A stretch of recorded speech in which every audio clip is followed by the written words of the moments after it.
Hello दोस्तों, नमस्कार। मैं आपका दोस्त चंचल मिश्रा स्वागत करता हूं आपका अपनी एक नई कहानी में। आशा करता हूं कि हमारे सभी दोस्त अच्छे होंगे और उम्मीद करता हूं कि मैं जो कहानी सुनाने जा रहा हूं आप लोगों को बहुत पसंद आएगी। दोस्तों, अगर कहानी पसंद आती है तो कृपया कहानी को अपने मित्रों और परिवार वालों के साथ शेयर करें। साथ ही साथ मेरा हौसला बढ़ाने के लिए कहानी को लाइक करें और चैनल को सब्सक्राइब करें। तो आइए मित्रों, कहानी को शुरू करते हैं। तो लंका विजय के पश्चात जब राम अयोध्या लौटे और राज तिलक हुआ तो एक दिन राज दरबार में महर्षि वशिष्ठ, विश्वामित्र, नारद तथा अन्य ऋषि धार्मिक विषयों पर विचार विमर्श के लिए पधारे।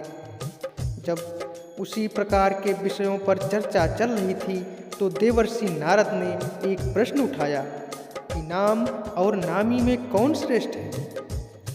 ऐसे प्रश्न को सुनकर ऋषियों ने कहा, नारद जी, नामी से तुम्हारा क्या तात्पर्य है, स्पष्ट करो। नारद जी ने कहा, ऋषियों, नाम तथा नामी से तात्पर्य है कि भगवान नाम का जप भजन श्रेष्ठ है या स्वयं भगवान श्रेष्ठ है। नारद जी की बात सुनकर ऋषियों ने हंसकर कहा, अरे नारद, तुमने यह कैसा बच्चों जैसा प्रश्न किया है।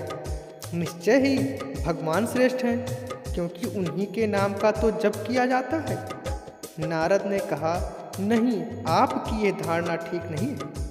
मेरे विचार से भगवान से बढ़कर उनका नाम है। भक्त को भगवान के नाम के जप से ही शक्ति मिलती है, क्योंकि नाम के भजन के बिना भगवान कहाँ कृपा करते हैं। पर यह बात सबने आसानी से स्वीकार नहीं की। तो नारद ने कहा, अपने मत की प्रतिष्ठा के लिए मैं इसे उचित समय पर प्रमाणित करूँगा। इसके कुछ देर बाद राज दरबार स्थगित हो गया। हनुमान जी उस दिन दरबार में उपस्थित नहीं थे, इसलिए हनुमान जी को इस विवाद के बारे में कुछ नहीं पता था। दूसरे दिन राज दरबार लगने से पहले नारद ने हनुमान को बुलाया और कहा, हनुमान, राज दरबार में जाने पर तुम श्री राम तथा उपस्थित ऋषियों को विनय पूर्वक प्रणाम करना, पर विश्वामित्र को प्रणाम मत करना। वह भले ही ऋषि का चोला धारण किए हैं, पर वह ब्राह्मण नहीं है। क्षत्रियों की पूजा ब्राह्मणों जैसी नहीं होती। हनुमान ने सोचा, नारद देवताओं के ऋषि हैं, ठीक ही कह रहे होंगे, उनकी बात अवश्य माननी चाहिए। उन्होंने कहा, ठीक है देवर्षि, मैं ऐसा ही करूँगा। दरबार में भगवान श्री राम सिंहासन पर बैठे थे। मंत्री तथा ऋषि आदि भी अपने अपने आसन पर विराजमान थे। थोड़ी ही देर में हनुमान जी आए। भगवान श्री राम के चरणों में प्रणाम किया, फिर ऋषियों का चरण स्पर्श कर प्रणाम किया, फिर उन्हीं के बीच बैठे विश्वामित्र को ना तो उन्होंने प्रणाम किया और ना ही किसी प्रकार का आदर भाव दिखाया। हनुमान के इस व्यवहार से विश्वामित्र ने अपने को बड़ा अपमानित समझा। वह राजा तथा ऋषियों के बीच इस प्रकार अपनी उपेक्षा तथा अपमान को सहन न कर सके। तत्काल ही क्रोध में उठ खड़े हुए और श्री राम से बोले, श्री राम, तुमने अपने इस मुँह लगे सेवक की धृष्टता देखी। भरे दरबार में इसने किस प्रकार मेरी उपेक्षा की तथा उद्धत भाव से मेरा अपमान किया है। श्री राम ने कहा, गुरुदेव, शांत हो जाइए, मैं हनुमान से इस धृष्टता का कारण पूछूंगा। विश्वामित्र का क्रोध शांत नहीं हुआ। उन्होंने कहा, यह तो आपने प्रत्यक्ष देखा, पूछने की क्या आवश्यकता है। अस्त्र शस्त्र के क्षेत्र में मैं तुम्हारा गुरु हूँ। यह गुरु आज्ञा है, इसे दंड दीजिए। नारद ने भी विश्वामित्र की हाँ में हाँ मिलाई तथा कहा, भगवान, विश्वामित्र ठीक कहते हैं। हनुमान ने इनका प्रत्यक्ष अपमान किया है।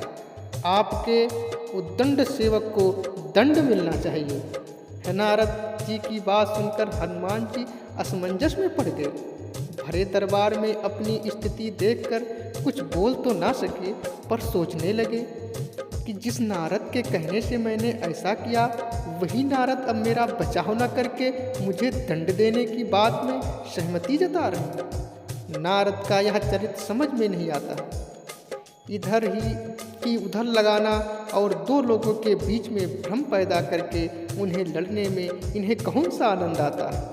भले काम को बिगाड़ने वाला यह कैसे ऋषि है। भगवान श्री राम किसी प्रकार की दंड की घोषणा करते इससे पहले ही नारद ने कहा, भगवान इस संबंध में शांत भाव से विचार कर कल दंड दीजिएगा। उत्तेजित अवस्था में अभी इस समय हनुमान को दंड देना उचित नहीं। सबने इस सुझाव को स्वीकार किया और सभा स्थगित हो गई। रात को हनुमान नारद के आश्रम में आए और कहा, देवर्षि आप यह कौन सा खेल खेल रहे हैं? मेरा वध कराकर आपको क्या मिलेगा? मैंने तो जो कुछ अभिनय किया वह आपकी आज्ञा से ही किया था। नारद हंसकर कहा, हनुमान निराश मत हो, चिंता मत करो। मेरे कहने से तुमने जो किया है उसके लिए दिए जाने वाले दंड से तुम्हारा कुछ नहीं बिगड़ेगा। तुम्हें दंड मिलेगा पर तुम्हारा बाल भी बांका नहीं होगा। मैं जैसा कहता हूँ बस वैसा ही कल करना। कल प्रातःकाल सूर्य तट पर ओम रांग रामाय नमः इस मंत्र का जाप करते रहे। कोई कुछ कहे तुम कुछ मत सुनना, बस यह मंत्र प्रेम भाव से जपते रहना। प्रातः हुई, हनुमान जी स्नान कर सरयू तट पर खड़े होकर मंत्र जाप करते रहे। दरबार लग जाने पर जब हनुमान दरबार में उपस्थित ना हुए तो श्री राम ने पूछा, हनुमान कहाँ हैं? अभी तक नहीं आए। विश्वामित्र ने कहा, आप आज दंड देने वाले थे, शायद इसीलिए डर के नहीं आया। नारद ने कहा, मैंने अभी थोड़ी देर पहले सरयू तट पर उसे स्नान ध्यान करते हुए देखा है। भगवान राम ने कहा, यह हनुमान की एक और उद्दंडता है। हम स्वयं चलकर सरयू तट पर चलकर वहीं हनुमान को दंडित करेंगे। राम विश्वामित्र ऋषियों तथा मंत्रियों के साथ सरयू तट पर हनुमान को दंड देने के लिए पधारे। श्री राम अपने भक्त को बार बार करुणा भरी दृष्टि से देखते तथा सोचते कि अपने दुर्दिन के साथी ऐसे परम भक्त पर कैसे बाण चलाए। उधर गुरु विश्वामित्र के कोप का डर भी उन्हें सता रहा था। गुरु की मर्यादा की रक्षा के लिए उन्होंने हनुमान को दंड देने का निश्चय किया। श्री राम ने धनुष पर बाण चढ़ाया और हनुमान को लक्ष्य बनाकर बाण छोड़ दिए। अरे यह क्या?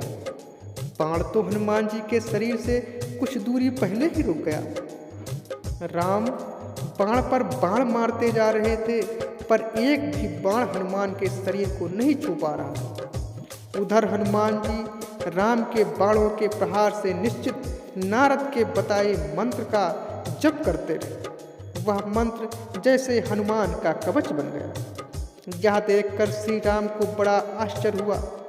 हनुमान में यह कैसी शक्ति आ गई? उनके दंड का प्रयास व्यर्थ हो रहा था।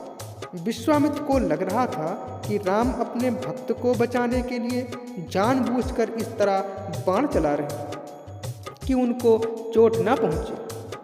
अपनी इस असफलता से विचलित होकर राम ने ब्रह्मास्त्र उठा लिया। राम ने ब्रह्मास्त्र हाथ में लिया तो हाहाकार मच गया। नारद ने कहा, ऋषिवर विश्वामित्र, हनुमान के अपराध को क्षमा करें। अगर राम का ब्रह्मास्त्र छूट गया तो सिर्फ हनुमान ही नहीं मरेंगे बल्कि सारे लोक में प्रलय मच जाएगा। ब्रह्मास्त्र से निकली ज्वाला देखकर विश्वामित्र भी डर गए। उन्होंने राम को रोकते हुए कहा, राम, ब्रह्मास्त्र को वापस तुड़ीर में रखिए। हनुमान के अभिनय को मैंने क्षमा किया। इतना सुनते ही हनुमान को जैसे जीवन दान मिला। राम को धर्म संकट से मुक्ति मिली। सब लोग प्रसन्न हुए।